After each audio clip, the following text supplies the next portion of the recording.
terakhir ini? Semangat, Bu. Baik, ya. Nah, sekarang Ibu akan mengabsen khusus pelajaran bahasa Indonesia. Walaupun kamu sebenarnya sudah mengambil absen secara bebas di daftar buku absen kamu. Khusus buat Ibu juga akan mengabsennya. Hari ini siapa yang tidak hari, Nak? Ibu. Apa alasannya? Sakit, Bu.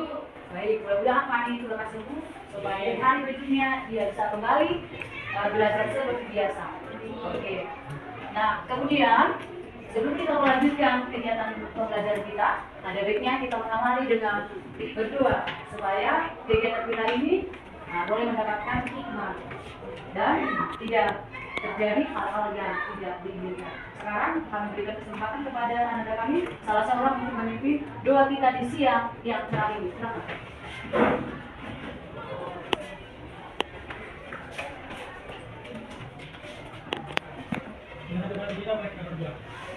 Kembali yang mengucap syukur Tuhan atas pekerjaan yang telah dilakukan kepada kami dan bisa melakukan kegiatan hari ini. Tuhan, kami akan bersyukur pembahasan kami pada hari ini karena Tuhan memberkati kami untuk berkata kita supaya kami bisa menyelesaikan pembahasan kami ini dengan penuh sukacita Tuhan. Tuhan, banyak dosa yang kami perbuat sengaja bersengaja supaya itu berkenan kepada kami untuk melakukan. Terima kasih atas semua kebenaran kami ini bagi anak-anak Tuhan Yesus Kristus juru selamat kami hidup. Amin. Amin. Baik, ya kita lanjutkan dia pembelajaran kita. Tapi sebelum masuk ke pembelajaran kita buat dulu refleksi dengan untuk mengingatkan kembali dengan pelajaran yang sebelumnya. Ya, kalau sebelumnya kita sudah membahas di topik ceramah itu bagian pengertiannya kan. Lalu sekarang kita kembali ke kaidah kebahasaan dari teks ceramah. Nah, masih ingat dengan pengertiannya? Masih. Ayo angkat tangan siapa yang masih ingat coba. Ya. Ya. Oke, sebagai perwakilan 3 orang saja ya. Memberikan pendapatnya. Ayo. Yang pertama dari Roma.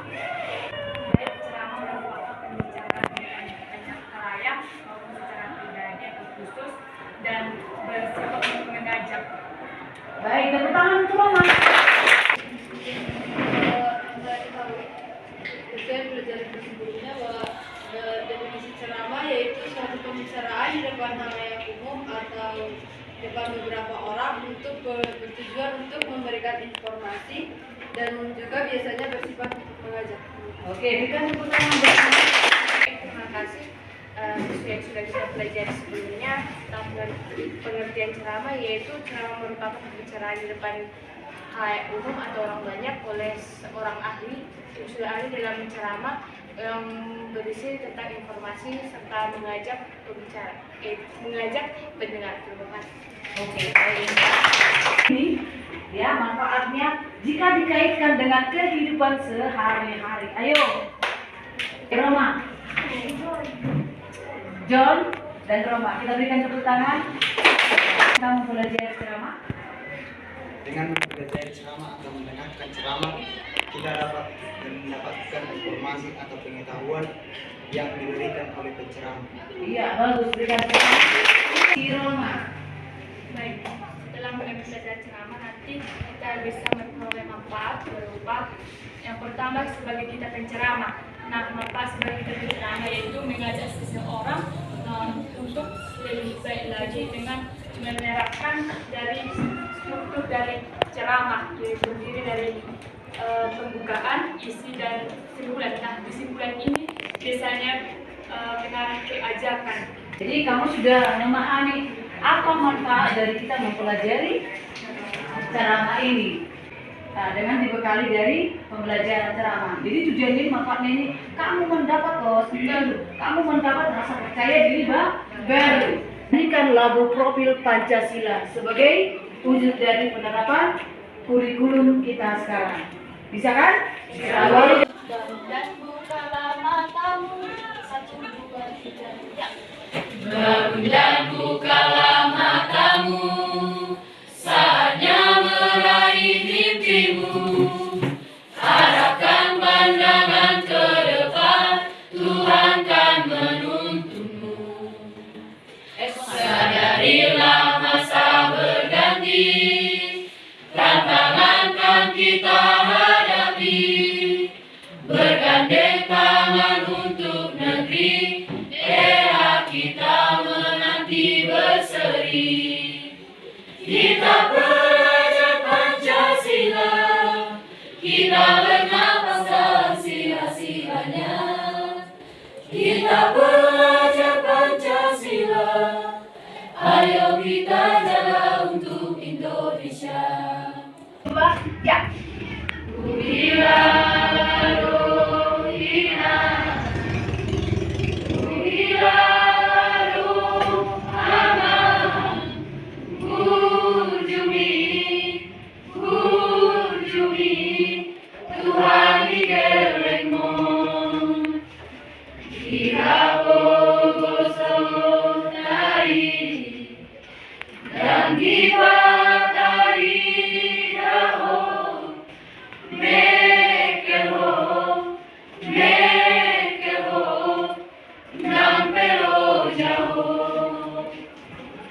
Nago, nui juga yo, amangina, pasikorahona. Diroha, unang kutaube.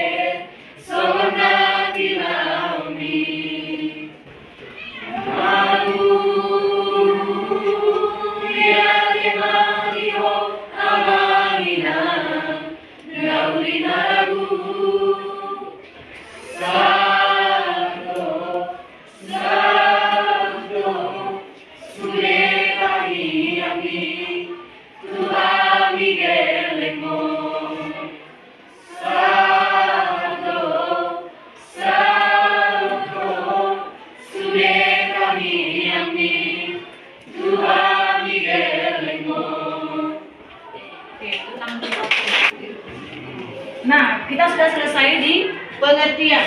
Sekarang kita lanjutkan kaidah kebahasaan. Kaidah kebahasaan dari teks ceramah ganti orang pertama tunggal. Yang kedua, menggunakan kata ganti orang kedua jamak. Jadi kalau kita mengidentifikasi ceramah itu berarti sesuaikan dengan keenam ini. Inilah yang termuat dalam isi ceramah.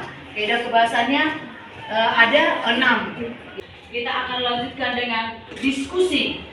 Kita lanjutkan presentasi. Kelompok RRQ.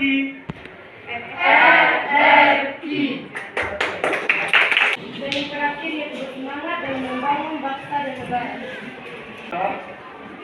Kami membuka sesi tanya jawab bagi teman-teman kami yang ingin memberikan pertanyaan atau memberikan pandangan, kami terima. Oke, baik, terima kasih atas kesempatan yang diberikan kepada saya. Saya akan memberikan saran kepada kelompok RRQ, yaitu bahwa penjelasan yang diberikan oleh kelompok RRQ itu menurut saya atau menurut kami telah bagus dan telah benar. Karena apa yang telah dipaparkan mereka itu telah benar dengan buku panduan yang ada sama kita. Terima kasih. Berikan tepuk tangan para hadirin kami sekalian. Kita sudah selesai mempelajari materi kita hari ini. Sekarang mari kita simpulkan dari pembelajaran kita hari ini. Kira-kira dari anak didik kami siapa yang bisa membuat kesimpulan? Oke, silakan ke Ervani. Baik, dari pembelajaran kita mengenai ceramah ini, kita bisa lebih mengetahui tentang ceramah, di mana ceramah ini merupakan pembicaraan di depan halayak umum yang bertujuan untuk memberi informasi pengetahuan oleh orang yang relevan. Dan dari ceramah kita ketahui bahwa struktur ceramah ada 3. Yang pertama itu pembuka, yang kedua itu isi, yang ketiga itu penutup atau penegasan kembali. Di mana ceramah itu memiliki kaidah kebahasaan, yaitu menggunakan kata ganti orang pertama dan orang kedua, yang setelahnya menggunakan kata teknis, menggunakan kata yang menunjukkan hubungan sebab akibat, menggunakan kata kerja antar dan kata-kata persuasif. Sampai jumpa di pertemuan berikutnya.